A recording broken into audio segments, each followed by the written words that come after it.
Welcome to the 29th Labelle Lectureship in Health Services Research. I am Sofia Gracia, a PhD student in the Health Policy Program at McMaster University, and I will be your MC today. We will begin by giving honor and thanks to the Haudenosaunee and Anishinaabe nations as the traditional inhabitants of the lands where McMaster stands. To say that is to acknowledge a debt to those who were here before us and to recognize our responsibility as guests to respect and honor the intimate relationship Indigenous peoples have to this land. I'm so happy to see a large turnout to this year's Labelle lecture. This year has been unusual, sad, and overwhelming, but it's also given us many opportunities, one of which is to have our Labelle lecture online virtually for the first time. So we've been able to have a lot of people join us who may now have been able to join otherwise. We have people joining us from multiple universities and organizations in the States, from across Canada, from Dalhousie to UBC, from people working at multiple organizations in Canada, such as CAMH and SickKids. Someone is joining us from Royal College of Surgeons in Ireland, but I'm not sure if they're in Canada or not. And of course, lots of students, faculty, and alumni from various programs across McMaster, including but not limited to the Health Policy Program, the Master of Public Health Program, the Economics Program, and the Health Research Methods Program. At this time, I ask you to test the chat box and write down where you're from, what organization, university are you affiliated with.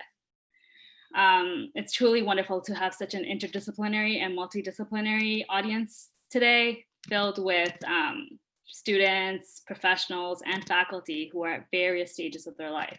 It really speaks to the Labelle Lectureship. This year, the Labelle Lecture also falls on Remembrance Day.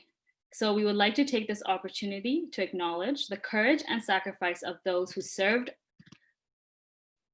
their country and acknowledge our responsibility to work for the peace they fought hard to achieve. That's great. I'm just reading all where everyone is from. I encourage you to do the same. So the slide deck that you saw when you entered this meeting showed the Labelle lectures that we've had over the years and where they are now. Now we will begin our event with words of welcome from Dr. Michel Grignon, who will tell you about the Labelle Lectureship series in further detail. He will then be followed by the highlight of today's event, the Labelle Lecture, by Dr. Tiffany Green, which will then be followed by a presentation from our discussant, Dr. Andrew Pinto. We will have time for questions after Dr. Pinto's presentation and his questions for Dr. Green. Some housekeeping rules. Please keep yourself muted throughout the discussions today. Speakers, I ask that you unmute yourselves when you are introduced and then mute yourself when you are done. During the question and answer period, I ask that you type out your question in the chat box and then I will read it out to our speakers. But feel free to chat amongst yourself throughout the lecture and to type out your question and I will check the chat box periodically. And the session is being recorded, so please be aware of that. So without wasting any more of your time, I would now like to welcome Dr. Michel Grignon, who will tell you more about the Labelle Lectureship. Dr. Michel Grignon is a professor in the Department of Health, Aging, and Society, and the former director of the Center for Health Economics and Policy Analysis, or CHEPA. Okay. Thank you very much. I'm Michel Grignon. I'm a former director of CHEPA, and on behalf of Jean-Éric Taride, the current director, who could not join us today, I would like to say a few words to introduce the Labelle Lectureship and to provide some background on the origin and also the person for whom the lectureship is named. And I think it's timely to do that today because we have more participants than the usual who are not from McMaster. And I expect that everybody from McMaster would know Roberta and the Labelle lecture, but obviously not so if you're not from McMaster. So the Labelle Lectureship is named in honor of Roberta Labelle, who died unexpectedly in 1991 at the age of 33. Roberta was an assistant professor in the department of, at the time, called Clinical Epidemiology and Biostatistics, now called Health Research Method, Evidence and Impact. And she was also a member of the Center for Health Economics and Policy Analysis, CHEPA. So she was one of the early members of the center. I've not had the pleasure to know her, but I know her reputation, and she was fearless, feisty, formidable in intellect and determination. She was known as a dedicated teacher, as a person of principle and integrity. And also she had apparently a delightful but pointed sense of humor. She was obviously very early in her career at the time of her death, but she had an impressive record of publications and achievements and contributions to health economics, both as a scholar and as a teacher. So the Labelle Lectureship was established to recognize young investigators whose achievements early in their career have been similar or similarly impressive to those of Roberta, who have a penchant for challenging existing concepts through innovative health services research, and who has rising stars in their field, are poised to achieve a great deal more in the future. So this year, now that you know everything about the Labelle lecturer, this year Labelle lecturer is introduced by Julia Abelson, if I'm not mistaken. Is that correct? Yeah. So Julia is a professor in the Department of Health Research Methods, Evidence and Impact, and she's also the director of the Health Policy PhD program. So Julia, to you. Thank you. Thanks very much, Michelle, and welcome everyone. It's my great pleasure to welcome and introduce our 2020 Labelle lecturer, Dr. Tiffany Green. Dr. Green is an economist, population health scientist, and nationally recognized expert in racial, ethnic, and nativity disparities in reproductive health. She is currently an assistant professor, so very much in the spirit of our lectureship, also a junior scholar, an assistant professor of population health sciences and obstetrics and gynecology at the University of Wisconsin-Madison. Dr. Green earned her PhD in economics from the University of North Carolina at Chapel Hill and a BA in economics from Florida A&M University. Her research focuses primarily on understanding the individual, family, and structural level determinants of racial disparities in women's health and birth outcomes. And something I was particularly interested in reading in her bio, which was shared with me earlier this week, is the clearly stated mission, the use of the word mission in her bio. So her mission is to shed light on how and why Black women, regardless of socioeconomic status, experience the worst maternal and child health outcomes of any racial or ethnic group. And what we can do, what evidence-based solutions might ameliorate these persistent inequalities in health and well-being. A quick glance that I had at Dr. Green's recent publications reveals, and I always find this interesting, a wide and diverse range of peer review outlets for her work, including recent lead and senior authored papers in the Journal of Women's Health, Demographic Methods, and Social Science and Medicine. Dr. Green holds several major scholar awards and leadership roles where she's clearly bridging her research activities and policy advocacy work to advance her mission. These include being selected as a member of the inaugural cohort of the Society of Family Planning's Changemakers in Family Planning Grant Program, where she's principal investigator. She's also a fellow with the Temple Center for Public Health Law Research and a Centennial Scholar with the University of Wisconsin-Madison School of Medicine and Public Health.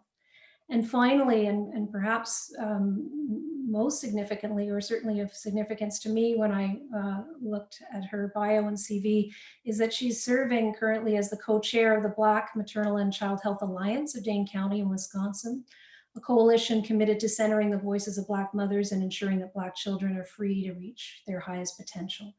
And so with that, I'll extend a very warm Zoom welcome to you, Dr. Green, and invite you to give your lecture.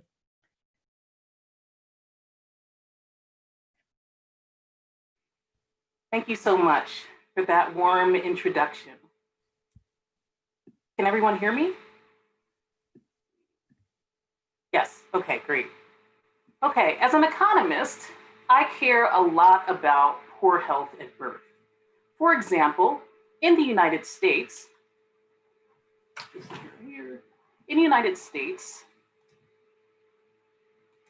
we spend about $26.2 billion per year on preterm birth. And the thing is, society distributes these outcomes unequally by race in general and Blackness in particular. And structural, institutional, and interpersonal discrimination are not accidents. And as you can see, they're costly. And most important, this state of the world denies us our freedom to reach our highest potential as a society. And therefore, I've dedicated my career towards addressing the causes and the consequences of maternal and child health disparities. However, like most economists, some of whom are in this room, I was trained to use big data, administrative data, survey data to get at these questions. Other approaches like collecting data and going into communities and doing research, that was for other people, that was not for me. And frankly, that's not something economists are trained in, know how to do, or unfortunately always value. And frankly, mainstream economics is not at the vanguard of efforts to try to theorize and understand the role of racial discrimination in American life and its consequences. I remember about 6 years ago, I was working on a paper on race, education, and maternal health and infant mortality that I'll discuss today. And you might imagine these are the data. For those of you who don't work with empirical data, each row in this represents a mom's data. And each column, especially the first column rather, represents infant mortality. Zeros if the baby makes it to the end of the first year, and 1 if the baby passes away. And then this happened, and just everything became different. Sorry about that. Everything became different. I remember stumbling back into work, sleep deprived, just not understanding what was going on. And I looked at the data with a fresh new set of eyes. You know, I could be a 0 and I was a 1, and I could be a 1. And those data points weren't just data, they represented broken hearts. And women that look like me are far more likely to experience that devastation. And because of that, I realized that their grief mattered, and it's more than just a few data points. Motherhood for me has given this work far more urgency. And I realized that the methods and the data that I was using were important and necessary, but ultimately insufficient to get at the questions that I needed to answer. And being a parent allowed me to, 1, do more thinking about the different kinds of questions and different kinds of data that I needed to answer these questions. To better understand why interdisciplinarity and community engagement was a missing piece of the puzzle when it came to the robustness and the impact of my science. And finally, parenting, for those of you who are parents in the room, you'll understand it helps you be okay with messiness and uncertainty and frustration that comes when you leave your comfort zone to better your science and its impact. Thank you to Dr. Emmanuel Guindo, the Labelle Committee, Terry Martins for her infinite patience with her calls for my paperwork, the Center for Health Policy and Health Economics Analysis for inviting me here today. And I'm also grateful to Dr. Pinto for being willing to offer his thoughtful remarks to my discussion today. I am deeply grateful for this invitation because it allows me to talk about a subject that is near and dear to my heart, the health and well-being of Black women and babies. We know all too well that Black mothers face a number of challenges. Black women are more likely to die as a result of pregnancy. Black babies are more likely to be born too light, too soon, and die before their first birthdays. If we don't address these inequalities, they will continue to wreak havoc on our economic, societal, and overall well-being. Over the next 50 minutes, I'm going to draw over my past and present research to take you on my journey, That is, from being a very traditionally trained economist to one who only wanted to use big data to answer questions, to more fully embracing community engagement and the power it offers for addressing and solving the persistent problem of Black-white disparities in maternal and child health. First, I'll provide a broad overview of the science, the health disparities in this issue, and I'll then start thinking about the role of reproductive health care in these disparities, given the central role it plays in US policies around birthing. I'll unpack the contributions of these various factors on prenatal care use, and I will also use the entire US birth census to evaluate the impacts of the Affordable Care Act on pregnancy weight disparities, and how economics and health services research has largely ignored the racialization of these policies. But while healthcare is really important, the social determinants of health tend to be even more consequential. And I'll use big data or vital statistics to examine how the economic returns to education vary between white and Black women when it comes to infant mortality. And finally, I'll talk about how this body of work left me with a series of unanswered questions, particularly about the roles of structural, interpersonal, and institutional discrimination, and how that led me into the world of community engagement.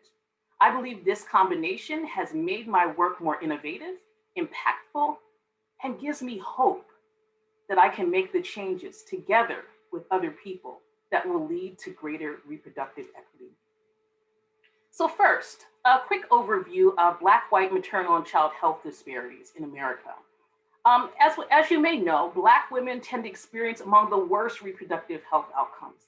Preconception, they're more likely to be classified as overweight or obese and have chronic conditions such as diabetes and hypertension. All of these conditions are correlated with a greater risk of pregnancy complications. Similarly, during pregnancy, on the flip side, Black women are more likely to gain insufficient weight during pregnancy and also experience hypertension and preeclampsia. And postpartum, Black women are more likely to experience mood disorders, pregnancy-related mortality, and morbidity. Now, I should say something about pregnancy-related mortality. There's a pervasive narrative that the rate of pregnancy-related mortality has shot up in the United States. That is not precisely true. A few years ago, the census takers, or rather the vital statistics people, found that we weren't adequately capturing maternal deaths in the data and included a checkbox. And like most things, states decide when they're going to do it on their own timeline. And it's that staggering of the checkbox, the differences in measurement, that caused this apparent increase, at least a large part of it. But the thing is, however we measure maternal mortality, we see that there is well over a threefold relative difference between non-Hispanic white and non-Hispanic Black women. And although maternal mortality is absolutely devastating, it's fairly rare. What's not as rare is maternal morbidity, maybe near death or hemorrhaging, similar things that can leave women at risk for mortality. And as you can see here, Black women by far have the greatest rates of maternal morbidity. These outcomes extend intergenerationally. Black infants, again, are more likely to be born preterm and at low birth weight. As you can see here, using 2016 vital statistics data, Black infants by far are more likely to be born before 37 weeks gestation compared to non-Black groups. And of course, perinatal mortality, that is fetal deaths, deaths up to 28 days of life, and then up to 1 year. Fetal, neonatal, post-neonatal still see elevated rates of mortality among Black infants.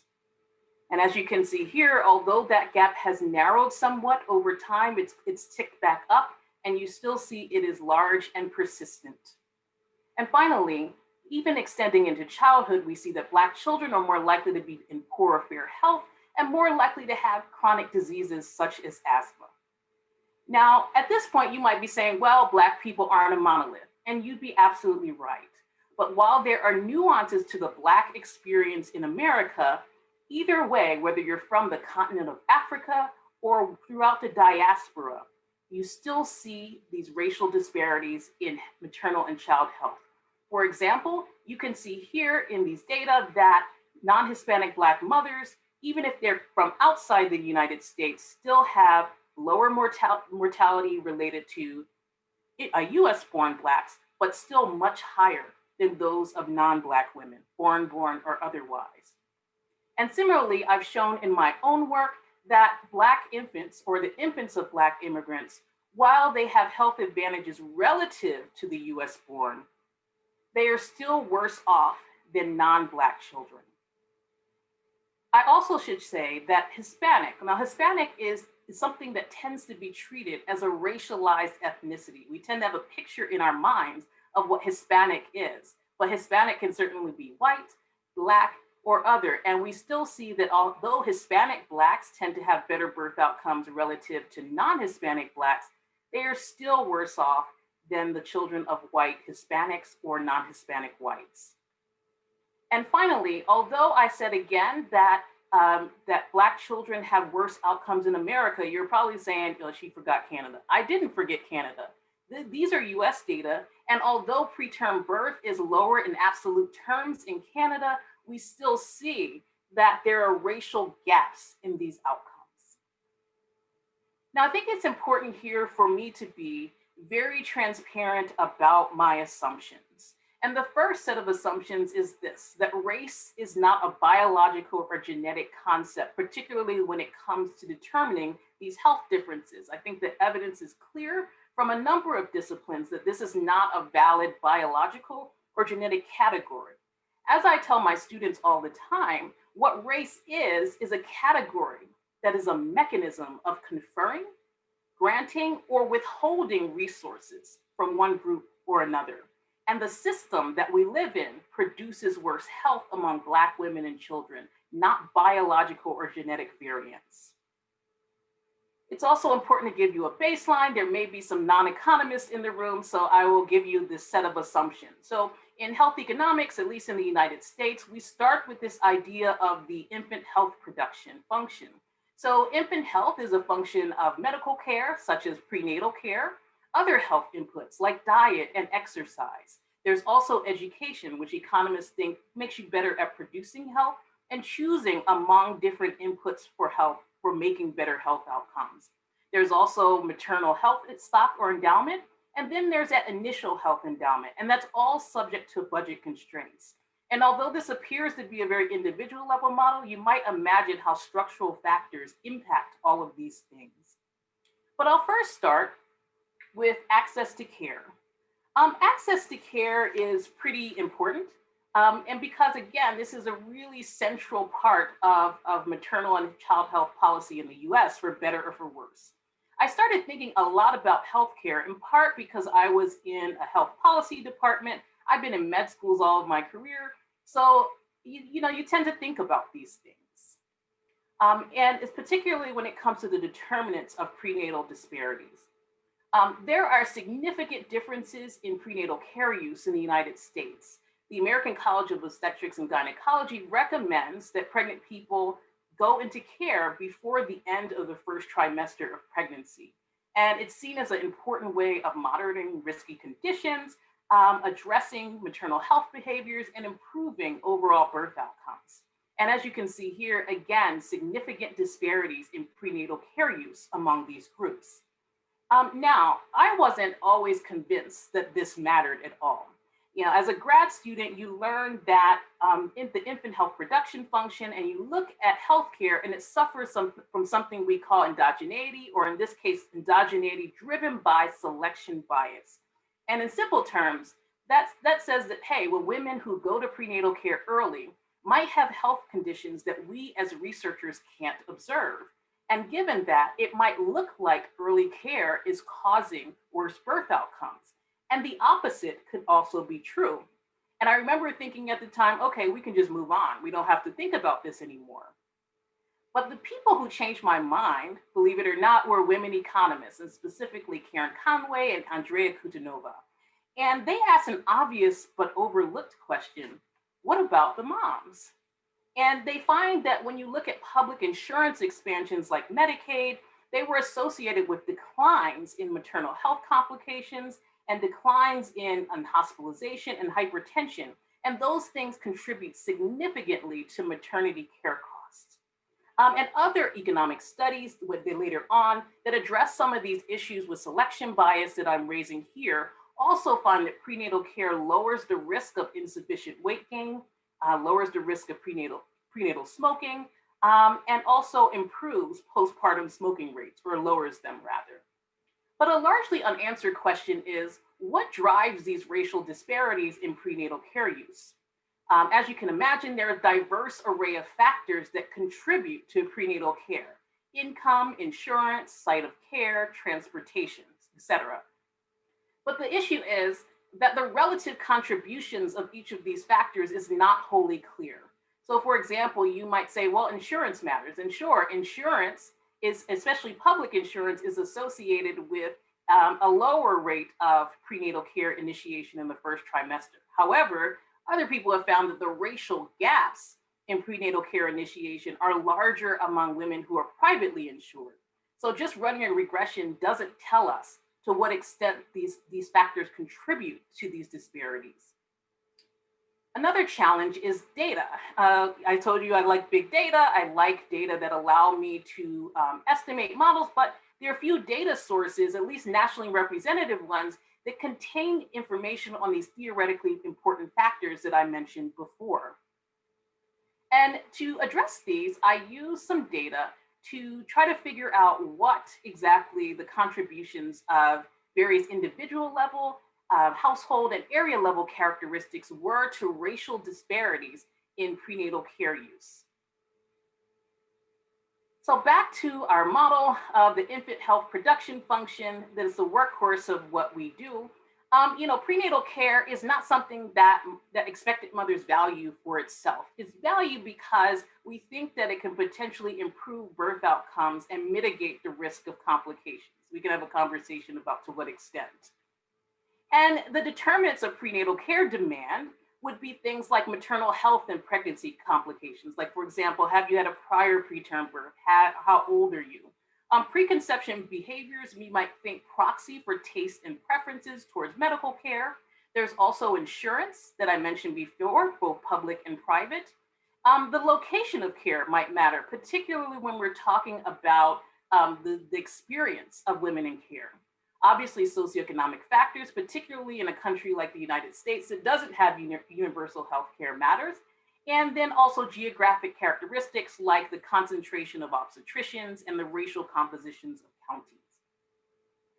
The data I use are the Early Childhood Longitudinal Study birth cohort, and it's a data source that follows a cohort of US children from birth to kindergarten. And the first wave of these data contain detailed information on prenatal care use, maternal characteristics, socioeconomic characteristics such as car use and home ownership. And it also contains the maternal county of residence at birth. And that's important because many data sources such as this don't contain those data. And I can merge them with data from the United States Census and the area resource files, which contains data on health resources. So as you can see here, as you might expect just from the data, and we see disparities in first trimester prenatal care initiation, almost a full 15%, and a smaller gap, but still a persistent one in prenatal care adequacy. So here, I'm just going to give you a highlight of some of the factors in here. We can certainly discuss the paper more in depth, but just to give you a concept of how this is working, we see here that there are big gaps in Medicaid use, which I said is our public insurance program for poor and near poor women.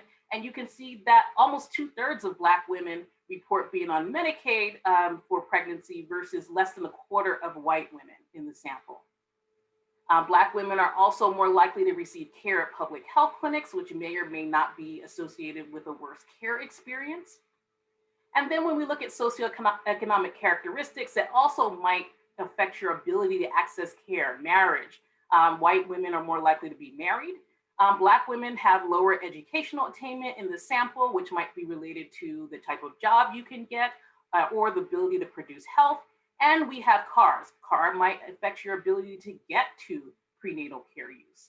The approach I use is Oaxaca blinder decomposition, which is most properly attributed to women statistician Evelyn Kitigawa. And this lets us do builds on multivariate regression analysis to allow us to quantify the contribution of individual variables or groups of variables to these racial disparities in health. And I use a fairly decomposition method that's used when we have binary or 0-1 variables. While this is not causal analysis, it's a really good way, I think, to start shining a spotlight on places where we might go if we're trying to conduct interventions.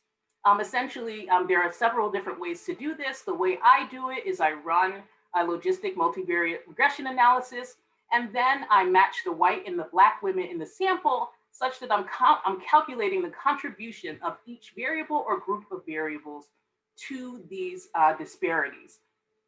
So let's start here. So the results of this.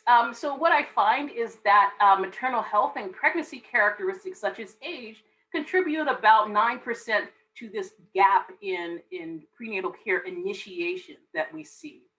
Preconception health behaviors like prenatal vitamin use that we might think proxy for taste and preferences don't matter at all. So not a good proxy for that. However, socioeconomic status like income, education, that group of variables explains about half of this racial disparity. Similarly, we see that insurance coverage also explains the gap. So the fact that Black women are more likely to be on public insurance explains why we see these gaps in initiation. Because again, Medicaid, unless you have a state that provides presumptive eligibility, you have to wait until you're approved to go to care. The location of prenatal care matters just a smidge, and the socioeconomic and healthcare environments that I described before don't matter much at all. Things change when we talk about the adequacy of care, or in other words, whether women initiated care on time and kept going at a rate that's appropriate for gestational age. And as we see here, maternal health and pregnancy characteristics no longer matter. Preconception health also is not significant, it doesn't matter. What is really significant is that SES now explains a full 3/4 of the disparity we see in adequate prenatal care use. Insurance, on the other hand, not significant, but the location of care, where you're getting care, seems to matter as well. And SES in healthcare doesn't matter much at all. So what should we conclude from this? First, that insurance matters most for the timing of prenatal care access. So insurance, mom's age, they matter when it comes to the initiation of care. And that matters because if we're trying to intervene, the things that get women in the door early aren't going to necessarily keep them going. In contrast, we see that things like income and education matter for the initiation of care, but things like car ownership, I find matter for adequacy, and that makes perfect sense. It's one thing to go one time early, but if you have to keep going, particularly as visits ramp up towards the end of pregnancy, you need a way to get there in a convenient way. And finally, location of care matters for disparities in adequate care. And it's possible, although we can't see from the data, that we need strategies to improve the patient experience of women that are going to public health clinics. So there are lots of things and challenges with this particular paper. One is that we lack data on lots of things that might matter, and we'll get to that more at the end. We also don't know as much about the quality and content of care. One thing that surprised me when I entered this space many years ago is that we don't really have good standardized measures of care content and quality. When we look at these same data, we look at what women were told in prenatal care. Black women actually report being told about smoking and drinking and similar things, but Black women are actually less likely to smoke or drink relative to white women. So I found that pretty interesting. And finally, we don't have a good sense of the contribution of discrimination to care adherence. So we have data from folks like Katie Gozamano and Rachel Hardiman that show that discrimination plays a role in avoidance of perinatal care. And in here, it may be that bias from providers could impact effectiveness and adherence. And I'm really happy about the work of folks like Karen Scott, who are really trying to tailor these measures of care quality and provider treatment when we're talking about perinatal care. But, you know, when I kept thinking about these individual level determinants, which of course have structural underpinnings, I'm more interested sometimes in how policies drive these particular outcomes. And the Affordable Care Act is one such policy that I think is really important in the context of Black-white disparities in health. One such policy, again, is the ACA. The ACA was landmark public insurance legislation in the United States that extended care for poor and near poor Americans up to 138% of the federal poverty level. And the intention was for all states to implement this policy. But in 2012, the Supreme Court decided that implementation of Medicaid expansion was voluntary. And so what you had is the staggered implementation of Medicaid all over the United States. And as you can see, a bunch of states on the West and East Coast implemented these policies, and fewer of them were implemented in the South. But now we have this staggered implementation of the policy, and there's been a lot of work trying to figure out what the impacts have been. Now, some people would say, well, prior Medicaid expansions didn't do much for maternal and child health disparities, and I'd agree. But there are some key differences that we might consider in this case. First of all, as I noted, prior Medicaid expansions really targeted poor women and children, and not childless adults. We also see that the Affordable Care Act really emphasized contraception, prenatal counseling, and being able to address chronic disease. And finally, the ACA does something very important, and it addresses this churn in insurance coverage. In the United States, if you're eligible for prenatal Medicaid, you basically get kicked off the rolls. Not basically, you are removed from the rolls after 60 days if you're not eligible. And as we know, maternal morbidity and mortality happens after that period.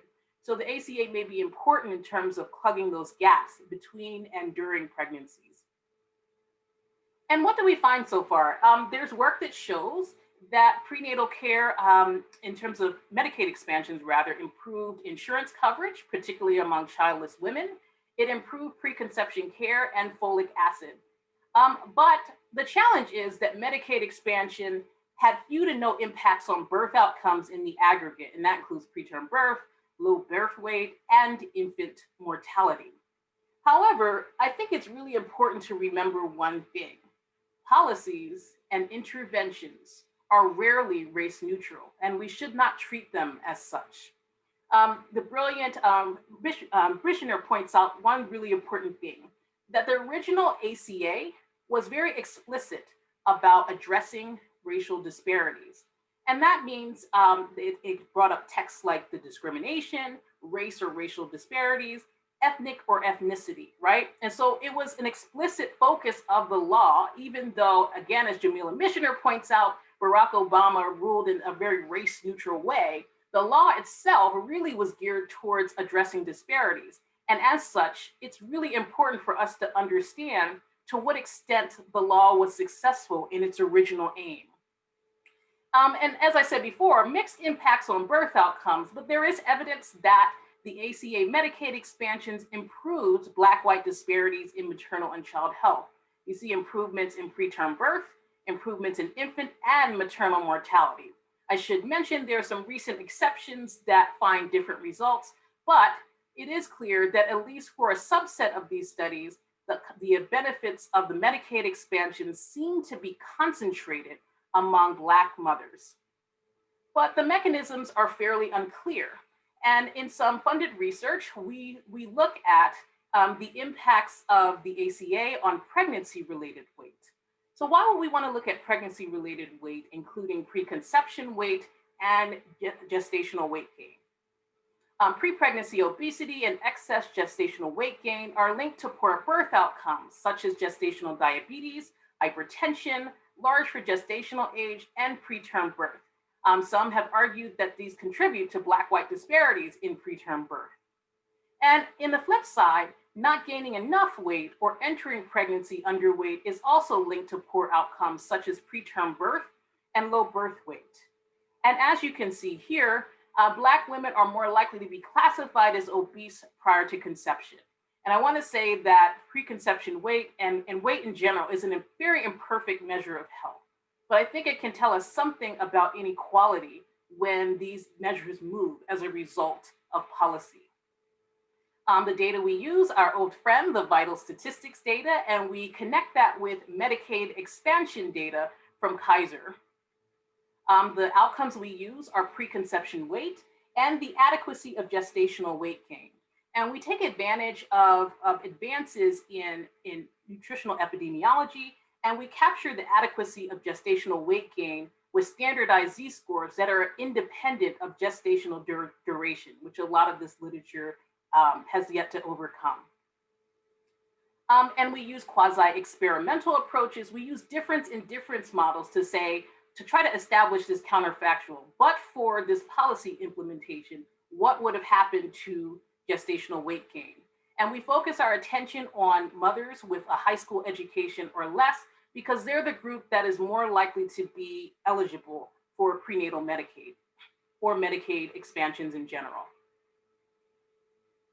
So the punchline is that we really don't find much evidence that the ACA Medicaid expansions impacted pregnancy-related weight. In fact, we find about a 0.6 percentage point increase in the probability of gaining too little weight during pregnancy.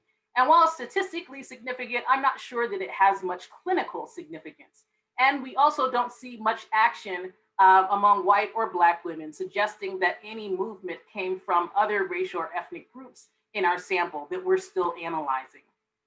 So to sum, our preliminary evidence, again, this is very preliminary, we're still running our models, suggests that the ACA Medicaid expansions didn't improve low gestational weight gain overall or by race.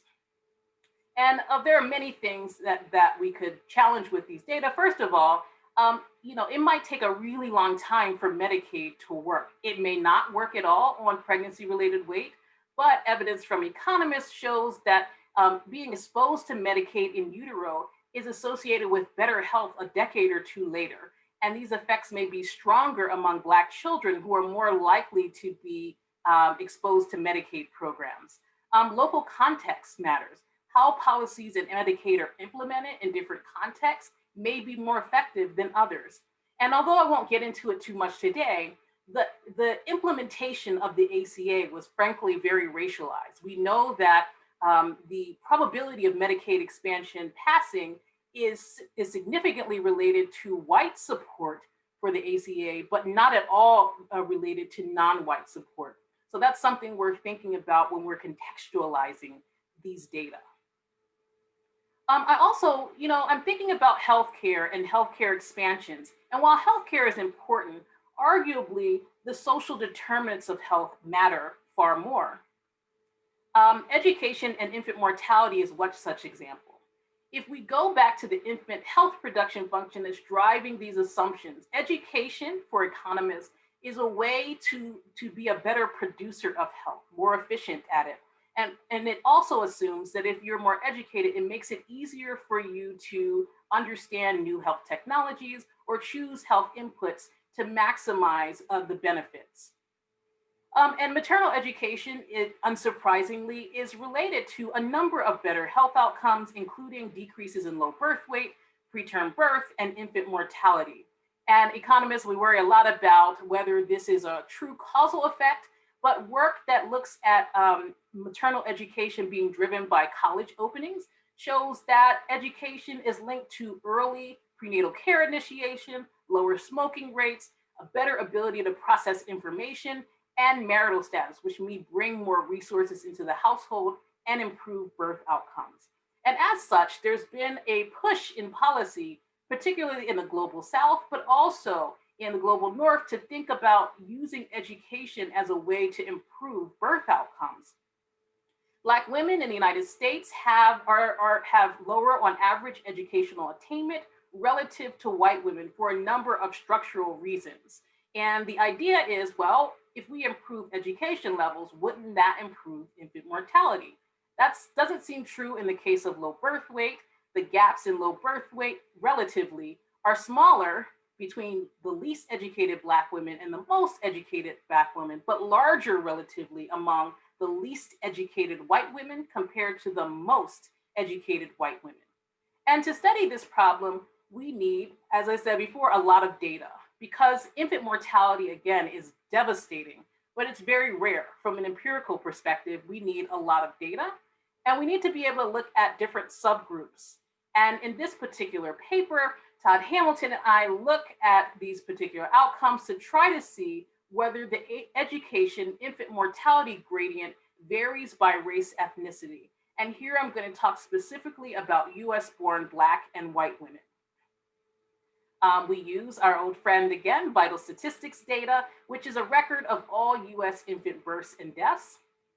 Our main outcome is infant mortality, death up to the first year. And our measures of maternal education are in years, 0 to 11, 12, 13 to 15, and 16 or more years. And we use a number of controls, including race, ethnicity, nativity, prenatal care initiation, sex, parity, the number of children that is, and where you live. And I should also say we ran regressions and we stratified by race, and here are the outcomes. So at first glance, in absolute terms, the change in infant mortality moving from the least educated Black women to the most educated Black women is largest compared to white women, right? And the relative decline is 39%. On the other hand, even though the absolute decline in infant mortality is smaller for white women, that relative change is much greater, 53%. And further, the least educated white woman still has lower infant mortality than the most educated Black woman. And as you can see here, it's persistent throughout the distribution of education that Black women, regardless of their educational attainment, still are well above white women in terms of infant mortality. And the question for me as an economist is why? Why do these returns to education differ by race? And these particular data don't allow us to answer that question. And that got me thinking about stress and discrimination. I knew from the labor economics literature that Black Americans are less likely to be able to convert their education into more wealth, home ownership, and other similar experiences. I knew from my lived experiences and those of others and the data that interpersonal discrimination was a plausible mechanism. However, I didn't really know where to start until I became an RWJ scholar as I graduated from my PhD program. And one of my colleagues introduced me to this idea of stress, and particularly the work of Robert Sapolsky, a Berkeley primatologist who wrote this book. And I tell everybody, if you don't listen to anything else I say, please get this book. This was really life-changing for me. And in this book, Sapolsky sort of describes how stress is a critical determinant of health. And in this kind of model, stress is any real or perceived stress, or threat rather, to homeostasis or balance inside the body, or it can be emotional strain in context of life events. The thing that really stood out to me is the importance of social hierarchy and stress exposure. So if we look at non-human primates, we see that stress is linked to illness. And where you are in the hierarchy, alpha, beta, gamma, delta, right? The lower you are, the worse off you are. But unfairness is key.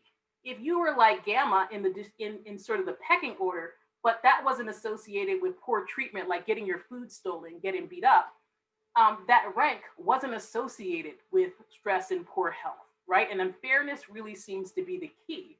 Humans are infinitely more complicated, of course, but racial discrimination in particular is the ultimate hierarchy in the United States and indeed the rest of the world. And Williams and Muhammad note that racial discrimination as a stressor could differ from other stressors because that threat is more systematic, it's insidious and constant than other stressors. And that, led me to my work first exploring these ideas in the American Journal of Public Health. How does stress get under the skin? How can we get away from these theories of cultural dysfunction that characterize the health disparities literature and move towards understanding how bias and discrimination, both structural and interpersonal, get under the skin? I was particularly interested in how that worked during pregnancy. The data are very clear that Black women relative to non-Black women experience more stress before, during, and after pregnancy. And that includes lower social support, more postpartum depression, and discrimination. And those stressors are linked to adverse birth outcomes. There are some studies that don't find that result, but many do. And they link the experience of stress and discrimination to low birth weight and higher rates of preterm birth among Black women. And sometimes those effects are magnified among more educated women, possibly explaining the results that we got in the previous talk on education and infant mortality. But the contribution of that stress, that discrimination, to these gaps in maternal health were just not fully clear to me. I wanted to be able to quantify those gaps. And so, I go back to this model, my workhorse that I had seen since I was in grad school. This was my baby. But then I said, wait, discrimination, impacts all of these things. It affects our access to care. It affects our ability to eat, and it affects our ability to exercise, education, and our budget constraint. But this model was not sufficient to be able to explain the mechanisms the way I needed them to. And for that, I needed more interdisciplinarity, and I needed more community engagement. For me, it was the piece of the puzzle that I needed. And because, again, economists, we are not trained to do this work. Again, we use large data sets to answer important questions and evaluate policies with the goal of getting closer to causal inference. And that's critical and it's important, but it does keep us from getting under the hood. I gained this community engagement, kicking and screaming, I like to tell people in a way. As a postdoc, I was forced to take a CBPR class, or community-based participatory research class. And I did not want to take this class. I was like, I'm an economist. I don't do this kind of work. But I was so glad that I was forced to take it, because I left with a whole lot more knowledge about how expertise in communities and knowledge production was critical for addressing health disparities. And in my first faculty position, I was voluntold to join the Council for Community Engagement. And that was such a valuable experience, because I learned to create rubrics for community engaged grants. And I learned to see true community partnerships versus partnerships that try to replicate the similar hierarchies that you see in traditional research and miss the magic that can come from these kinds of collaborations. And then I served as a co-I on studies. My close collaborators are a psychiatric epidemiologist and a social psychologist. And in that work, I learned how to think about the psychosocial mechanisms and the theory behind how discrimination gets under the skin. And finally, I banged up against a study that, a question rather, I really couldn't answer with pre-existing data. I'm a migration scholar, and I'm interested in how immigrant health declines over time, including among pregnant women.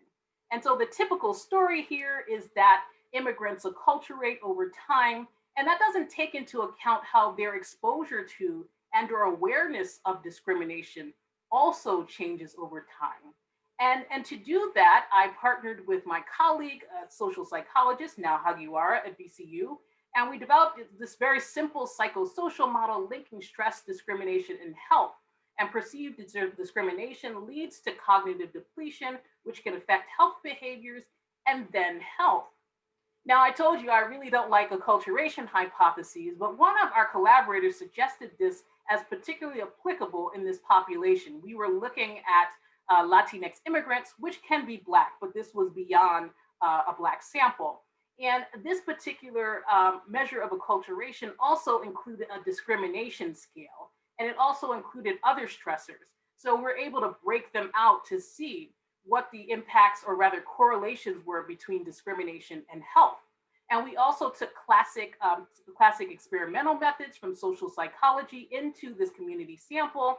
And we were able to use the Stroop test, where you have to look at the color of the word rather than say the actual word, to measure cognitive depletion, which we theorized would be higher among people that had experienced discrimination.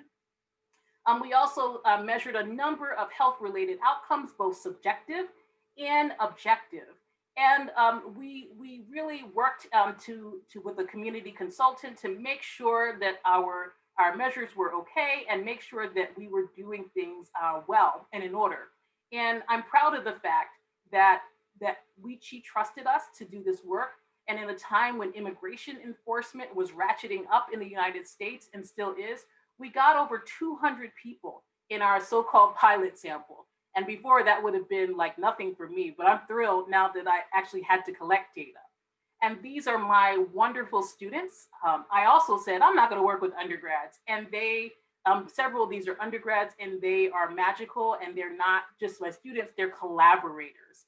One of them developed this brochure for our study. And then when our community consultant asked us to provide participants with blood pressure monitoring, nursing students came to save the day. And my medical student really developed these cards. And my other students, we translated them so that people would have information to take to their doctors if they needed to, and information for free public health clinics and mental health resources. And the interesting thing is that in some very simple t-tests, we didn't really find many correlations between discrimination and body weight, but for perceived body size. But we are doing some research now that suggests that discrimination is linked to fatigue and sleep, and through that to self-reported mental and physical health. And because of that, some of my students and I are collaborating now looking at structure or area level discrimination and sleep disparities among pregnant women. And more than that, we were able to do some interesting work on reproductive health. I came across a funding mechanism for mobile technology for pregnant women. And I brainstormed with my students. I said, well, let's apply for this. And they did writing. We all did writing. And we applied for this grant. And I said, let's focus on Latinx women since we have lived experience in our lab and we are working in this population. And while we didn't get the grant, Bebe Listo was born. My students went after more internal funding. They're recognized by the university here. We are all recognized for our work on this project. Here is one of my students pitching to Timbaland, a famous American producer, at the Something in the Water Festival in Virginia.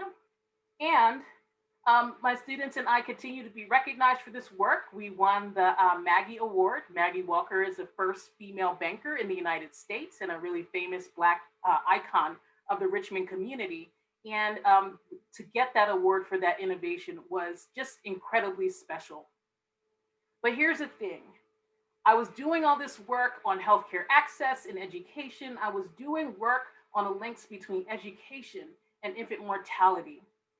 But there was still this. And there was still this. And when Wisconsin called and said, we are creating a cluster hire for reproductive equity, I came back because of this. That Wisconsin continues to have, but for a dip a decade ago or so, the highest Black infant mortality rates in the United States.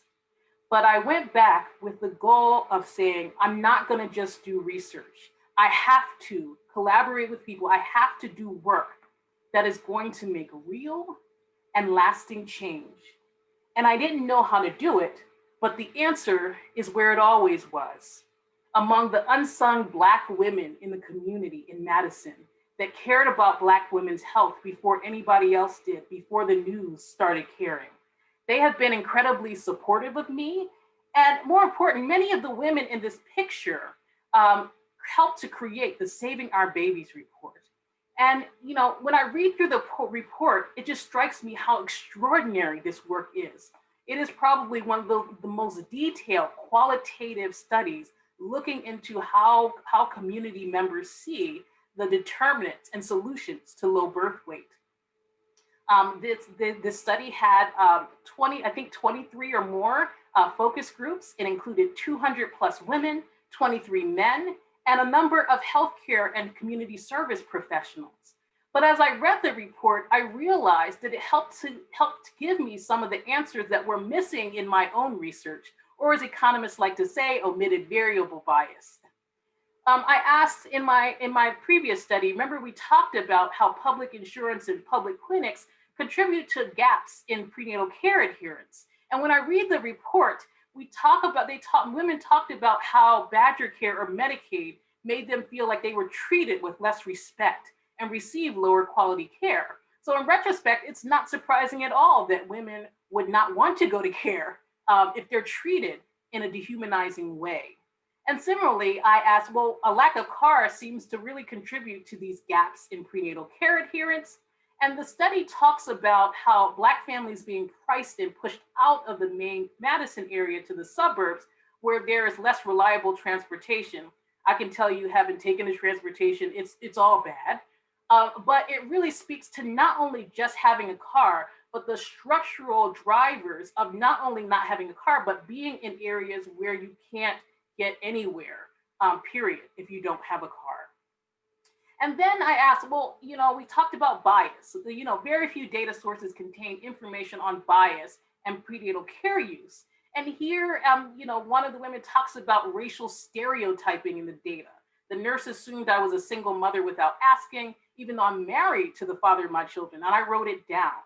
And moreover, we see evidence of bias and disrespect in healthcare settings that again does not appear in many of the large data sets that we as economists and health services researchers use. Over a third talk about race impacting your healthcare treatment, only never or sometimes being treated with respect in healthcare, and never or only sometimes being listened to by a provider. And finally, again, we talked about why the returns to race vary by race, and we see education vary by race rather, and we see that people with college degrees point to discrimination and bias that impact their mobility and promotion potential at work despite their qualifications. But I sat back, I got an email when I first returned to Madison that said, what are you gonna do about this? What are your plans? And I was 2 months postpartum. I said, I have no idea. I'm gonna talk to people, And again, as I talked to people, this policy came up. And birth cost recovery is a policy that's practiced in about 7 or 8 states in the US. It's a policy that requires that unmarried mothers name the father of their children so that the state can recoup cost. And people in the Saving Our Babies report really talk about how it creates tensions, how it deepens financial troubles and strains family dynamics. In Wisconsin in 2015, the state collected more than $17 million under this mechanism. And about 15% goes to fund child support activities. Another 85% rather goes to fund Medicaid. And birth cost recovery, I argue, is a form of structural discrimination. Here I'm showing you data from 2019. And what it shows is that 18% of all white births in Wisconsin are to unmarried mothers on Medicaid. However, over 70% of all Black births in Wisconsin are to unmarried women on Medicaid. And that means whether by design or by accident, Black women and Black families are disproportionately exposed to this policy. And it's not by accident. It is the rampant unemployment. It is the fact that Black men are jailed at higher rates. It is about redlining and segregation in communities that create the conditions that cause people to have to go on Medicaid in the first place. And then when I was talking to someone about this, my economist ears perked up. Dane County, where I live, suspended birth cost recovery as of January 1st of this year. And Milwaukee in the green, who was considering suspending this policy, did not. And so in economics, we call that kind of a natural experiment where we can detect, now we can generate empirical evidence on what the impacts of these policies were on birth outcomes, because people have speculated that it leads to women not accessing services and other adverse birth outcomes. And again, this is going to disproportionately affect Black families. And while that administrative data was going to help me tell part of the story, I needed to hear from members of the community. I needed to hear their stories. I needed to hear about their financial troubles. I needed to hear about their stress. And I needed to hear about how this work could help them do the work that they wanted to do to advocate for themselves. And further, analyzing this policy with administrative data does not help us to understand how this policy affects LGBT parents, who again are going to face another level of bureaucracy in the system when it comes to naming fathers of their children. But I also want to say that the Saving Our Babies report, in my mind, was never, ever about creating a deficit model. It was about making a case for long overdue investments in the community and identifying the assets that the community had as a mechanism for change. And one of those things was the Dane County Black Maternal and Child Health Alliance, which is my honor to chair with Aaliyah Stevenson. And in this group of dynamic women in the community, we identify and create and inform these evidence-based strategies to make systems work for the Black women in this community by centering their voices, as we see in the Saving Our Babies report. Aaliyah and I sit on the Dane County Health Council, where again, we can advocate for evidence-based structural change that is going to move the needle on these health outcomes. And I love it because I can take what I've learned. I can take what I've learned about access to care. I can take what I've learned about education and infant mortality. And I can take and learn from the work that's generated in the community to identify these sources of inequality and discrimination to improve outcomes for Black families in Dane County. So what is the path forward? If I can leave you with one thought, I hope it's this: that solving the causes of Black-white maternal and child health disparities requires all the tools at our disposal, from big data to community engagement, or some combination that's in between. What if we could imagine a world where we designed and implemented policies and interventions that center the most vulnerable, because we need to get it right? That's the path forward to solving not just Black-white reproductive health inequality, but lifting up the health of women everywhere. What if instead of paying money for preterm birth, $26.2 billion, we use that money to invest in our most precious resource, our people? And to quote the late neurologist Emile Bruno, of course, this process is going to be messy and difficult, but isn't humanity worth that kind of effort? I believe to the core of my being that Black women, Black children, and Black families are worth that effort. Being a mother requires me to never, ever forget that each data point is a story, and sometimes that data point is a sacrifice. At the end of the day, I do women's health equity research so that little girls can grow up and be their very best selves, whether they choose to be parents or not. They deserve no less. Thank you.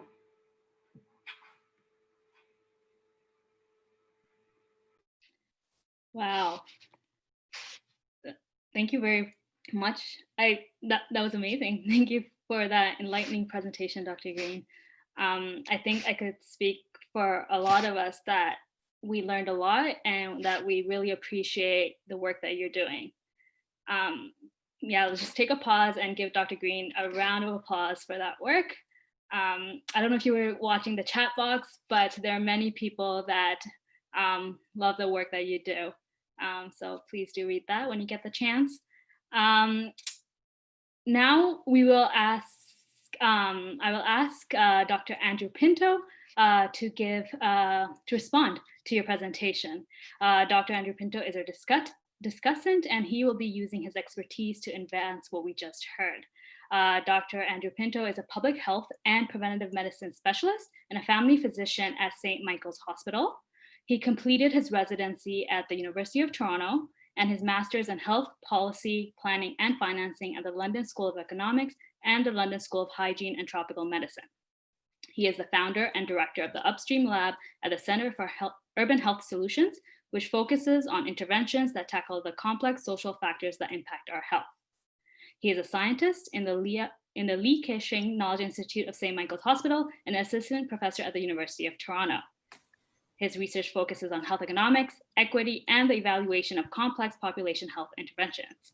So with that, I welcome Dr. Pinto. Thank you so much. It's such an honor to be invited to be the discussant for the Labelle lecture this year, and really want to thank the organizers for the invitation. And thank you so much, Dr. Green, for such an incredible talk. It, I think has led to so many insights and so many questions that people will have. So I'm going to keep my comments to the 10-minute allotment. And so we have lots of time for discussion. I want to begin by just acknowledging where I am here in Toronto. And as we, all at the start of this lecture, note that here in Toronto, this is the traditional land of the Huron-Wendat, the Seneca, and most recently the Mississaugas of the Credit River. And today it is still the home to many Indigenous people from across Turtle Island. And as a settler, I am deeply grateful to live, work, and learn on this land. And I think actually some of the things that we'll be discussing will actually tie into Canada's history around its relationship to Indigenous populations, and also what we can learn related to your comments about engaging communities and as leaders of the solutions.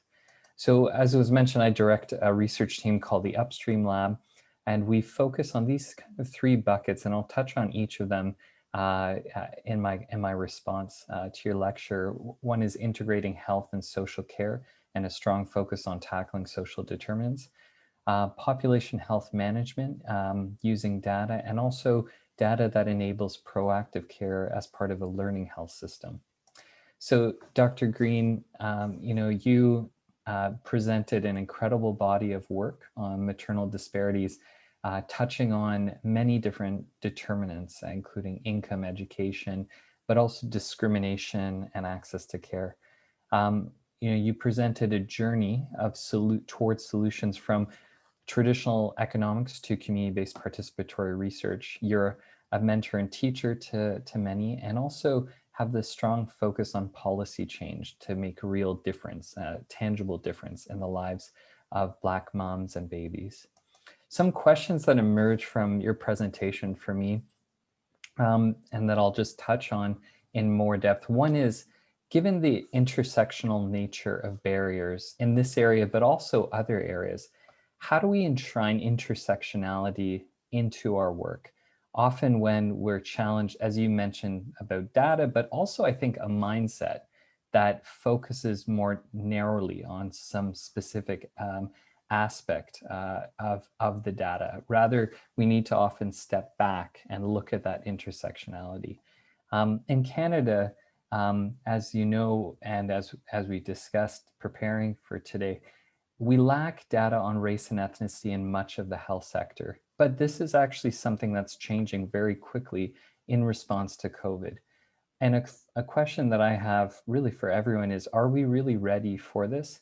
And will data on race and ethnicity support reducing both individual and systemic racism?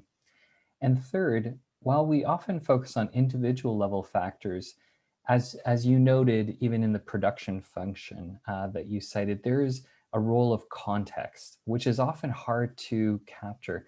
How do we capture that potential of communities and context, and also, as you mentioned, center them as the source of solutions? So starting with the first part about how we think about social determinants, here's an infographic created by the Canadian Medical Association. And to its credit, this is, the start back in 2013 of the traditional healthcare system really talking about the role of other factors. And as this shows, access to healthcare is just a small part of what makes Canadians sick. Having said that, a limit to this is the way it shows all these factors like a laundry list of factors. It's about income, early childhood development, et cetera, and almost like they're all separate from one another. So something that I would argue, and that I think came out through your talk too, is instead of this laundry list, we need to talk about the intersectionality and also multiple layers of factors. Also, instead of focusing on income or race specifically, it's more about the economic system or racism that people experience. And also that the health system itself or public health is not external, but actually part of the generation of inequities. As you mentioned, experiences of discrimination that Black mothers faced. And so how do we take that into account? One way to think about beyond intersection, but a multi-layered approach, is thinking about the way we often distribute or share data. And I'm going to use the example of COVID because it's what we're dealing with right now. So this is a map of Toronto and a map of COVID cases where, in this case, the darker shading shows higher rates of COVID and quite significantly higher rates centered in certain neighborhoods in the city.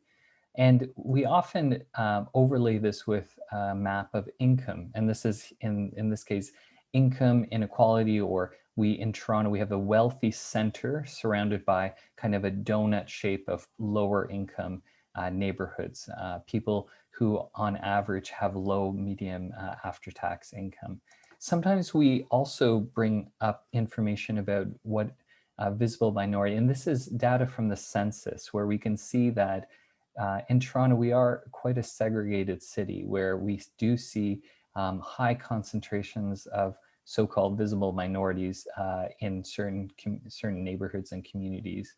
And these are also where high rates of COVID have been.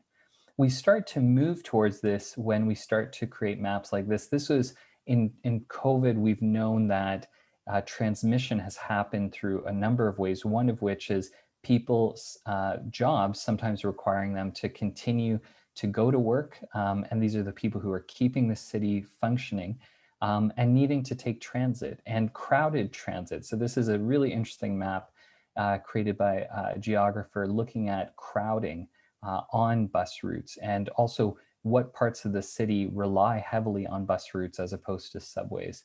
And again, you see this connection. But what I'd argue we also need to do is add the layer of policy decisions and power. So this is a map of where funding cuts were going to be proposed, which again, we're targeting certain neighborhoods and communities. But we could go even further to think about policy decisions and how they overlaid as it relates to things like work policies, as it relates to employment standards, minimum wage, and other key factors. So it is challenging, but this is what I think we're called to do, is actually look at the connections between all of these layers.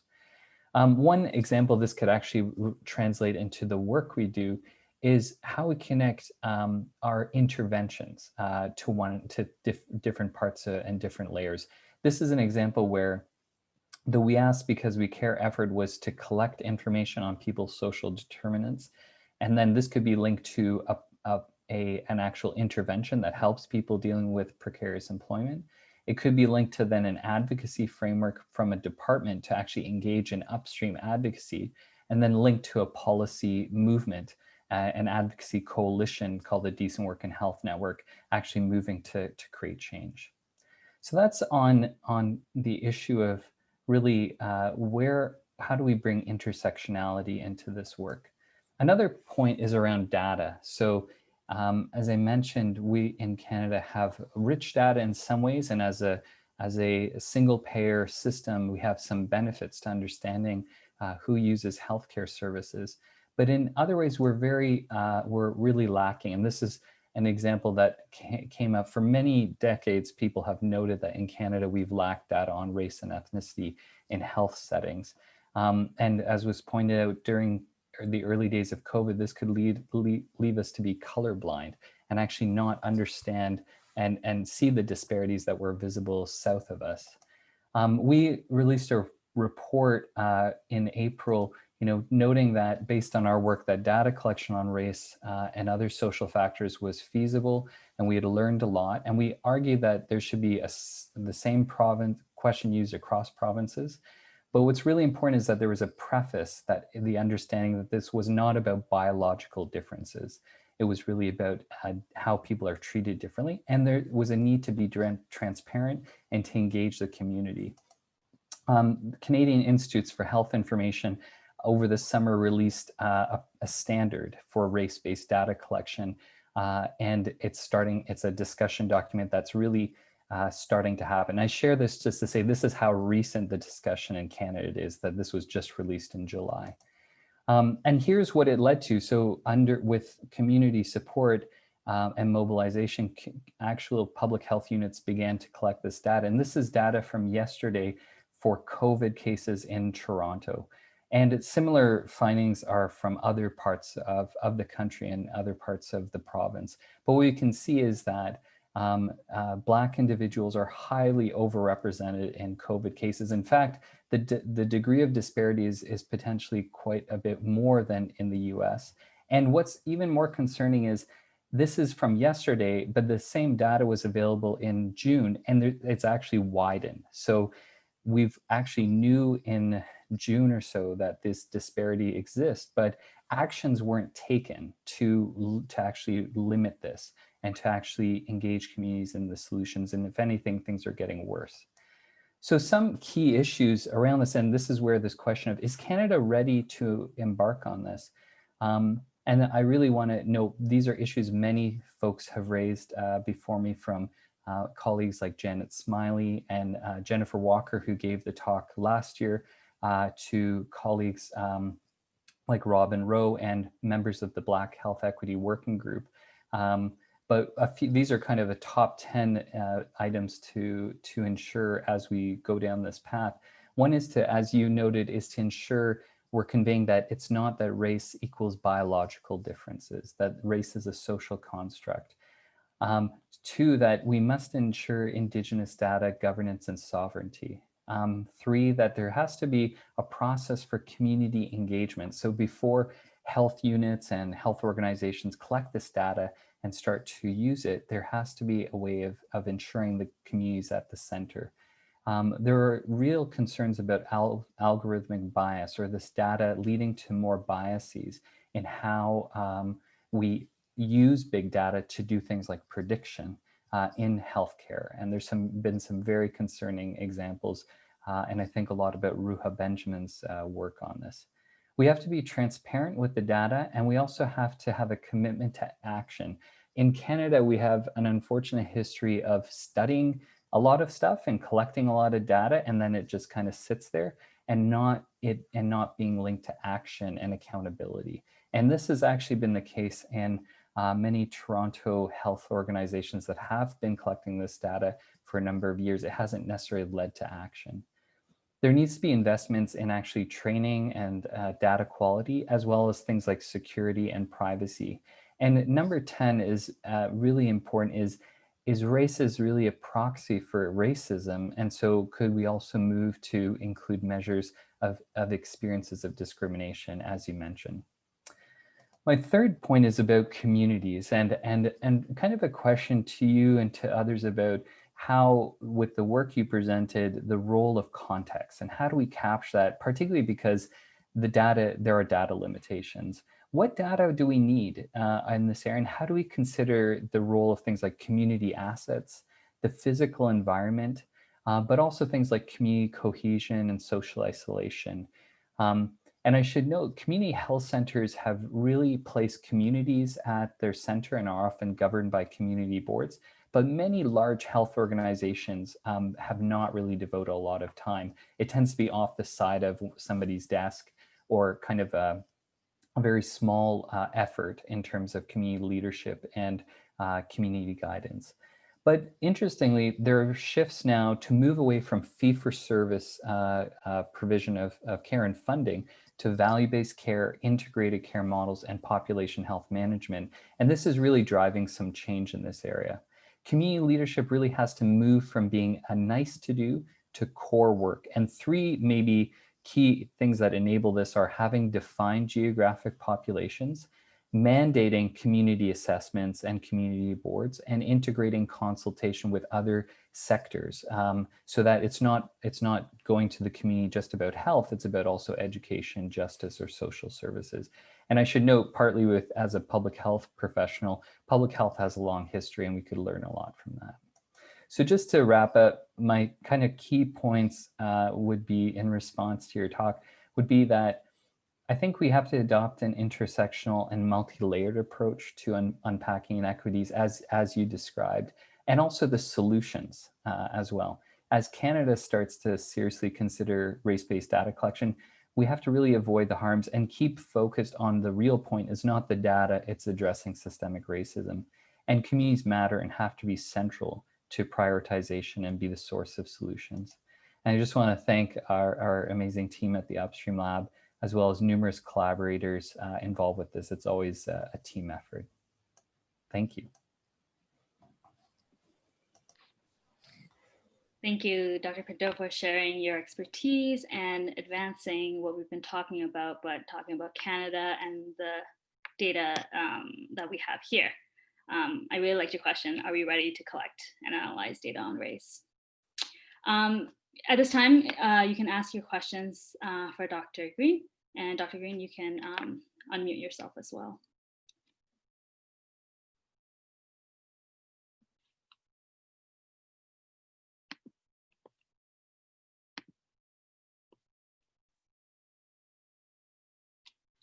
Whenever you're ready, Dr. Pinto. Oh, I thought we were waiting for a question. Yeah.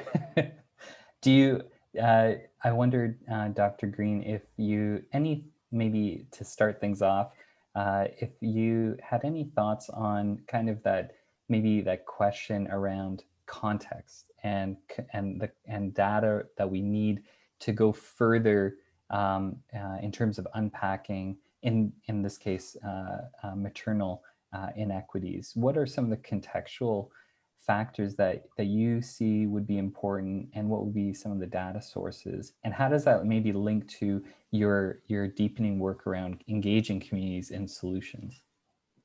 So, when you start grad school as an economist, you learn to have big data. We run our causal models, to address these unobservables. But what I find is that the tighter the causal identification, the less generalizable it is in the first place. The more rare the natural experiment, the more rare, the scenario under control. We can't necessarily make these generalizations. And so I think we have to be really uncomfortable about the fact that that contextual factors aren't going to look the same elsewhere. So I think a lot about Dane County and what poverty looks like in such a wealthy county versus what it looks like in another county in Wisconsin where, you see all this redlining, right? I wish it was easier than that. But I think, as I said, becoming a parent made me more comfortable with being uncomfortable that we can't fully know. And that's why I think, I rely very much on talking to folks in Dane County because they understand context that I don't have. I lived there as a postdoc many years ago, and then now I'm back as a mother. I don't know what the women, especially the Black women in my community, know. They have knowledge about just the nuances that I can certainly, after I hear that, I'm like, okay, maybe we can think about collecting it that way. But in this particular aspect, we have to take the lead of communities just because for robustness, for scientific, it's not going to work any other way. And I'm not saying everybody should or has to do community engagement. In fact, some people should not be in communities, as we talked about before. But if you are going to go, who are you centering? Why do you need to be the one leading the work? And so I start from there every time. And, related to, I'll just ask one follow-up question, then there's a few questions in the chat. But you mentioned, data that is missing within big data sets, and which are generated often through things like the census or things like broad community surveys or cohort studies. And I often feel that community is not involved with setting those up, and so I wonder, what could that look like if when things like the census or Canadian Community Health Survey or other big projects are set up, how do we ensure that communities are consulted in actually what goes into them? So that's a good question. I know that PRAMS, the Pregnancy Risk Management Survey, I can't remember what it's called off the top of my head, but there are opportunities to add modules to the data. And for example, I'm working on a project led by one of my students and a state maternal and child health epidemiologist, Fiona Weeks. And so, in that project, we're working with Jasmine Zapata and Angie Rohan. We're looking at the role of discrimination in postpartum depressive symptoms, but somebody, you know, states have to agree to add those things on. So I think that a part of that is trying to bring communities into the process and such that, okay, what are the questions that you need answered? And can we add them to these modules for these data? Is it called the Canadian Community Health Survey? Is that what you have up there? Yeah. So a few years back, somebody added David Williams' Everyday Discrimination Survey.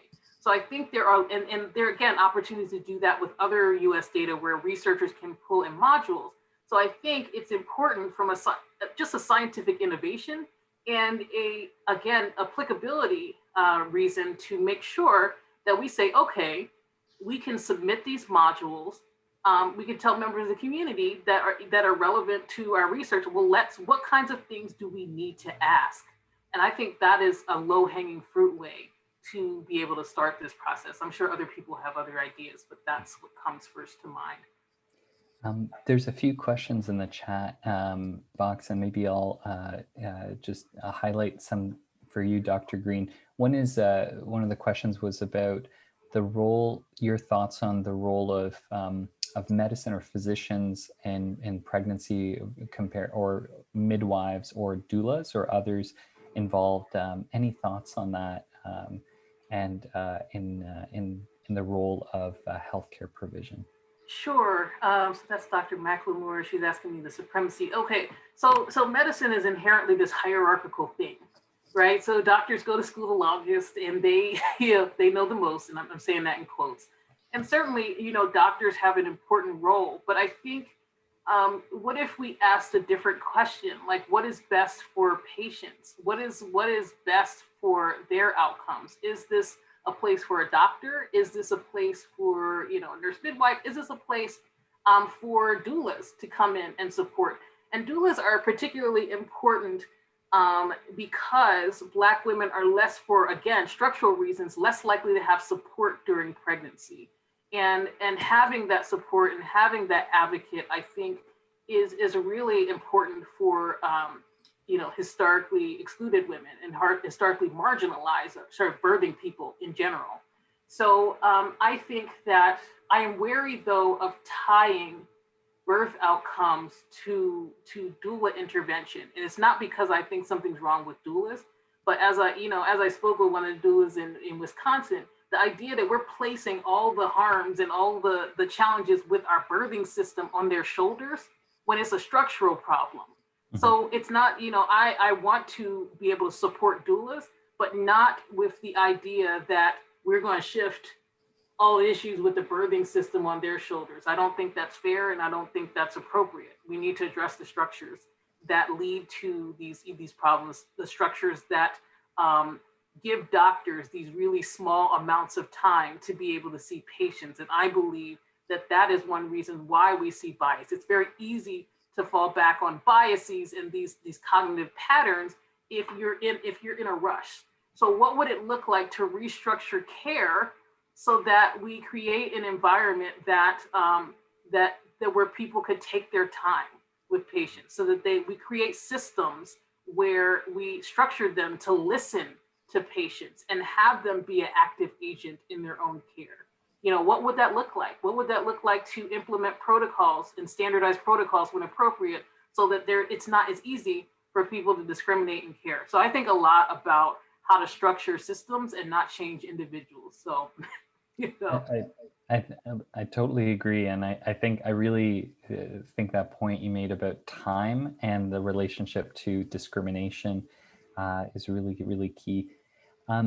You're probably also taking a look at the chat, and there's a number of excellent questions. There's a question that came up, which would be neat to hear your thoughts about, sharing your thoughts on how race-based data actually moves policy forward, and also kind of concerns about it furthering racism or discrimination. So y'all invited me now, so I'm going to say what I think.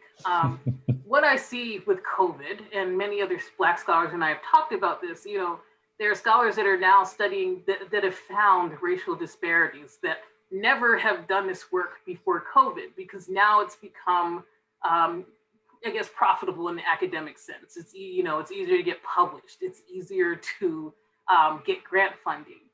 And what I would say about that is that when we're talking about race-based data, first of all, it needs to be, you know, the collection of that kind of data and the studies generated from those kinds of data need to be led by people who actually do this work.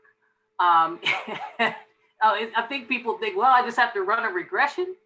And what I see on the right-hand side, I can report this coefficient and there we are. And if you don't understand that again, race is not a biological category, but it's a social, it captures a social category. It captures different ways of allocating resources. It represents racism a lot of times. And I think the challenge, particularly for economists, is that we're trained to see racism as something that is the lack of racism as our H0 or our null hypothesis. And the H1 is, okay, you have to jump over 11 hoops to prove racism.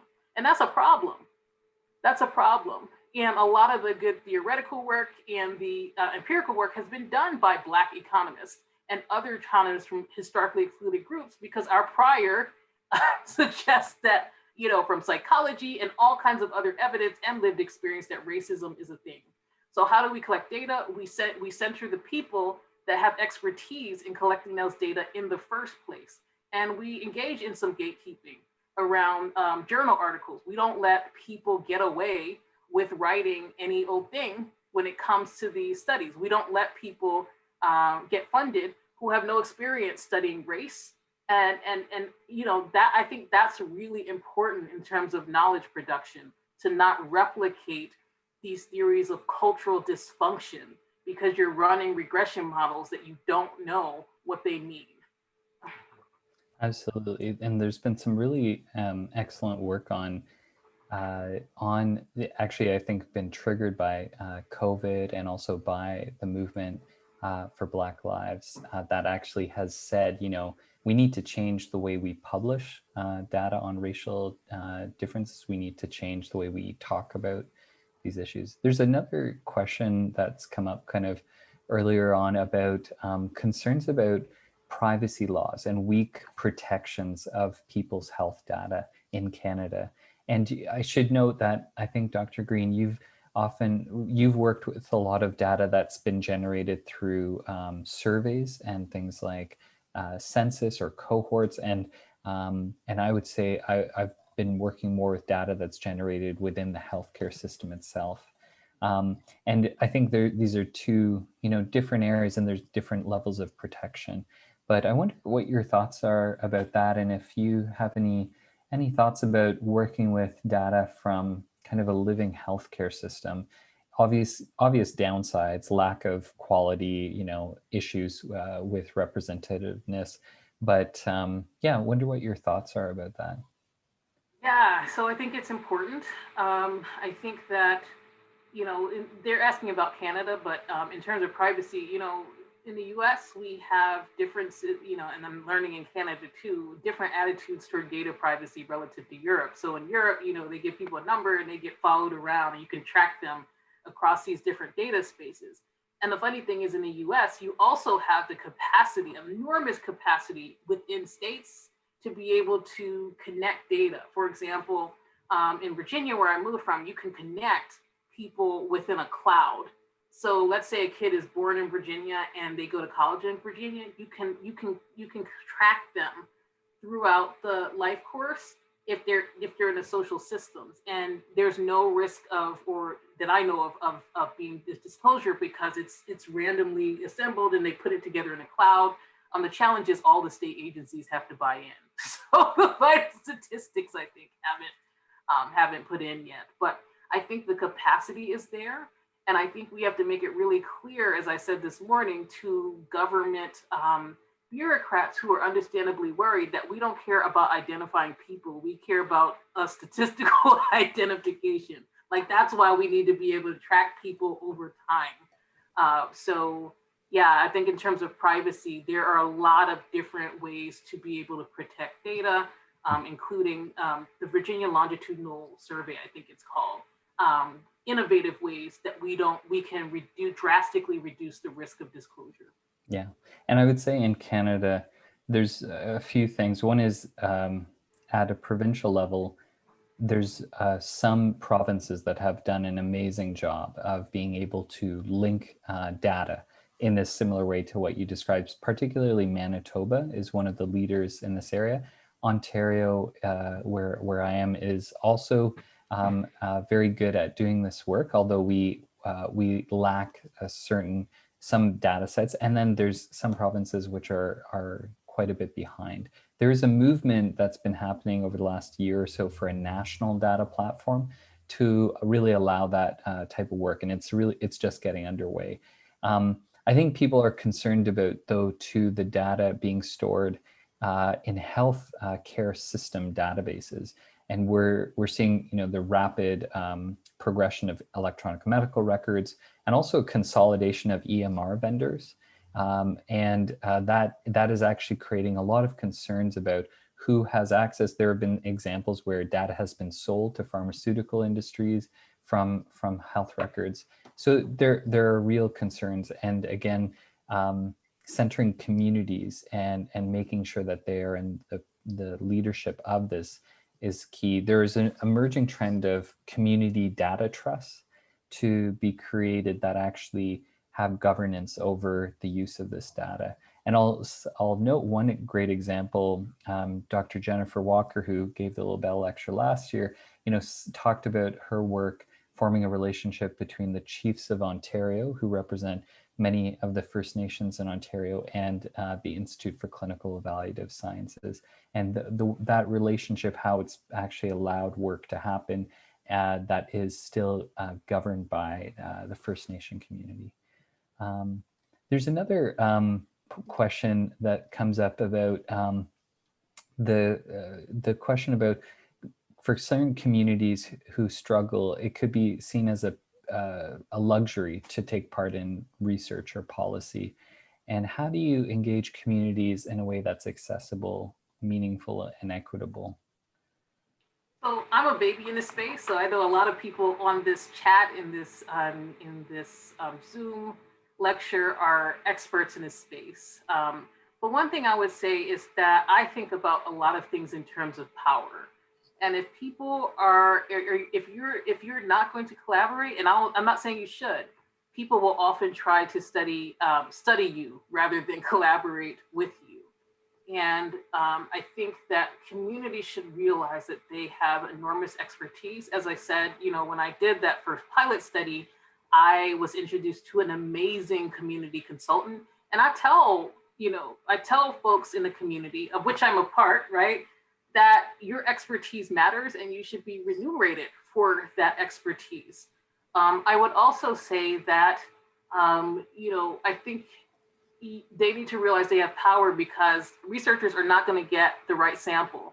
On a really crass monetary level, like their science is not going to be right. They are not going to be able to show that they are going to get a good sample if you say, I'm not working with you, until you show that you are committed to equity. You're showing that this particular research is going to be beneficial for the community. You have shown yourself to be trustworthy. And I've told people, like, oh, well, people don't want to do our study. I'm like, there's a fleet of you that go into the community every year and come out and don't share what you learned. So part of what we're doing with the immigrant study is COVID, but we're working to make sure that work is disseminated back into the community, because that was something they wanted. And they trusted us in a really meaningful way, and we owe them. I would have done it anyway, but I owe them a lot for being willing to trust us with their information and their contribution to science. So I'll say, community, you have so much more power than you think. And there is, to be quite frank, a lot of resources that are accessible to you if you partner with scholars. And there are funding mechanisms that not force, but provide a space for equitable relationships. So it doesn't have to be exploitation. So that's what I would say. And some of those principles, you mentioned of respecting people's time, of of actually looking for opportunities. Also, seeing this as a way to create chances for people to get involved, often youth or others in processes, and then ensuring that there's a reporting back to communities. There's a few specific questions, and I'll just say both. One is a question to you, Dr. Green, about, are you talking about race and ethnicity as interchangeable, or do you mean different things with that?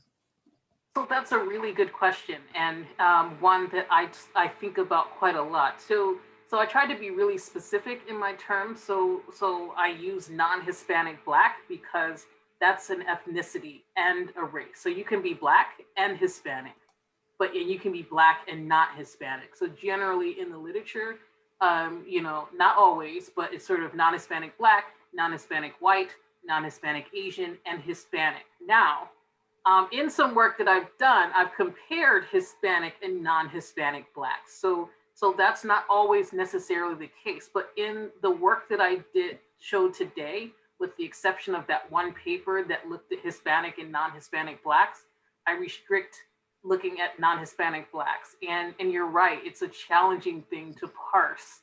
And I think a lot about it. Like, people will say, well, Black or Latinx. And I'm like, no, Black and or at Latinx, because there's a lot of erasure of Black Latinos. So, I would say occasionally in my work, I've actually looked at Black Hispanics and or Latinos, but in most of the work conventionally in this empirical space, it's usually non-Hispanic Black.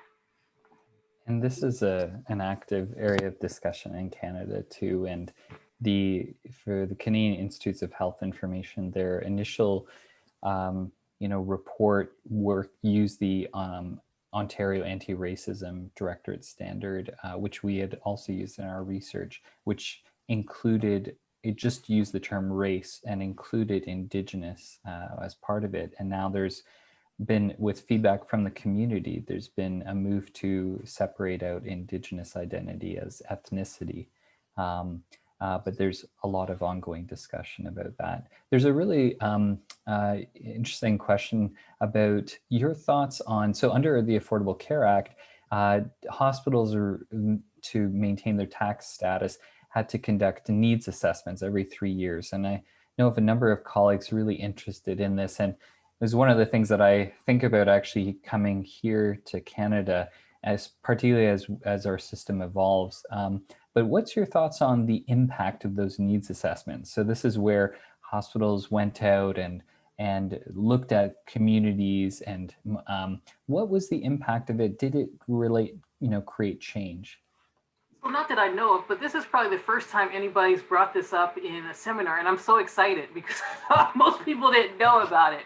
I talk about that a lot, and I came across this in David Barton Smith's work. So he's a health services researcher and historian, and talked about it in the context of desegregation. So when the United States desegregated hospitals, a lot of the way that it worked is that community kept these hospitals accountable. Like, they couldn't cheat and get Medicare funds, that's our funding for people over 65 in the US, without really desegregating. And I don't know how much teeth this policy has, but I think it could be a really good way, potentially, of to be quite frank, transferring power. Like, what is it? I haven't looked deeply into the law to see what's required, but I think it might, again, be a really good way to make sure that hospitals are actually assessing the needs of patients. I mean, I take really, I've been reading the work of my colleagues, Dana Bowen-Matthew and Rupeya Yerby. And I think that people keep thinking about addressing these outcomes through, individual training. I don't believe that at all. The evidence doesn't support that at all. I think that with the incoming administration, I think they need to strengthen civil rights laws like Title VI in the US. And I think they need to investigate discrimination. It shouldn't be allowed in medical care visits, but there are loopholes that allow that make it difficult to go after a doctor for discriminating, for example. So how can we use the law to create environments where racists are afraid to do their thing. Yeah. That's what I think a lot about. And yeah, to pick up on that, this is something when we were getting ready for this talk, we discussed a little bit, is the historic rationale for this data being collected and how it relates to, in the US, to the civil rights movement, and to actually guard against and to identify discrimination. And one of the things in Canada, even though we have a history of slavery, a history of colonization, and certainly ongoing systemic racism, we haven't had this legislated focus outside of things like the human rights commissions that exist in each province and territory. So there's a difference in terms of like the impetus to collect this data, and also then the penalties if systems are being found to discriminate. But I think, you know, the needs assessments, that community needs assessments that were required under the ACA, it's interesting because I think my understanding of the experience has been that it could be an example where there was a lot of data collected, and but it didn't lead to action. So again, this need to tie any kind of assessment to transparency and to actual dollars and resources. And potentially with the new government coming in and the ACA being looked at and hopefully updated, that could be a neat opportunity. So those, I think, were many of the questions that were asked. I wonder if Sophia or other of the organizers had any questions or things they wanted to pose. There was one more that I had read. It was, can you share some lessons learned about how to address barriers or challenges for communities in contributing as equal partners to the research process? Yeah, so a good friend of mine, Matbuba Mosavo at VCU, she is a community engaged researcher. And I think, you know, CBPR in its pure form is difficult for anybody, like engaging, you know, communities in the process from the beginning, and making sure that people are able to collect the data and get trained, and eventually create a sustainable research enterprise in a community. That's a heavy lift, especially for junior faculty, right? So, you know, CBPR is not something that, you know, I do, I'm taking my baby steps towards doing that. But I think the big thing that I have learned is you have to listen. You know, we get into research because we have these ideas that we think are awesome, and we want to do them, and we want to have control over all these things. And while I think there's a place for that in some research projects, I think you have to let go of needing to control everything. I remember the first time we went into the community, we went to like an immigration fair, and some of my students weren't there. And I was living in Richmond, I wasn't practicing my Spanish, and they were like, I was like, they're not here. And I was like, okay, I gotta go. So you have to be really flexible. And I think really people know when you respect them and you're not condescending to them.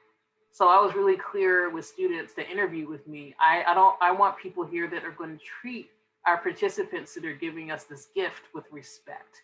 So that would be a second thing. And the third thing I would say is make sure that you, especially if you have funds, make sure you can get help of someone who has that expertise, because if they already have the connection like Araceli did and they trust you, that is a useful thing. The fourth thing I learned is you really got to listen to your community consultant, because we tried to do something that was really novel but ultimately didn't work. We were trying to take these ways that we assess self-regulation in the lab out into the community, and it did not work at all. And you know, our consultant was like, Dr. Green, that ain't gonna work. And it didn't, but we tried. And you know, she had a lot of other wisdom. For example, we did a sing-a-song stress test where you video people and then you know, use it as a stressor, and then you take this group test. But she said, Dr. Green, you know, I love you, but I'm gonna have to tell you something. I was like, well, what? I was like, you know, these people trust me, but you realize that some of them are unauthorized, and they think you're not just getting like stress from singing. You may be getting stress from people being afraid that they're going to be on the video. And I had never thought about that. You know why? Because that's not my, I wasn't in that position. And so, you know, we had talked about, if I had stayed there, we talked about creating a new form of stressor, like getting someone who isn't that proficient in English to read a paragraph. So we talked about developing different kinds of stressors, for lack of a better word, that would get at our experiment, but not get this extra layer of fear that might result from being in a mixed status family or being unauthorized. So I think we have to go in with humility and remember that just because somebody's not trained in the same ways we are trained doesn't mean that they don't have important knowledge and contributions for the scientific process. So those are some of the things that I learned. That's fantastic. It makes me think a lot about some of the lessons from actually the area of global health ethics as well, and the need to ground this work in things like introspection, humility, social justice, because of all of the problems that have happened with so-called global health work, where it's been very extractive and very kind of savior complex like. So really resonates that idea of listening, of starting with humility, and ceding power, really letting the community take the lead. So we have reached our 5 o'clock mark. So unfortunately, that's all the time we have for questions today. But I'm sure if you have a question, you can email Dr. Pinto or Dr. Green, and I'm sure that they would love to answer your question. On behalf of the Labelle Committee, I would like to say thank you very much to both Dr. Green and Dr. Pinto for being with us here today. We learned a lot, and we're very thankful for you sharing your insights and knowledge. I think the conversation we had was very important and relevant to all of us here. I would also like to thank everyone for joining virtually this year, for attending your engagement. Next year will be our 30th year. So we hope to make it even bigger. And hopefully next year we can meet in person and have our in-person reception, which I'm sure a lot of us who've been attending for a few years have missed this year. So stay tuned, and thank you again. Stay safe, everyone, and take care.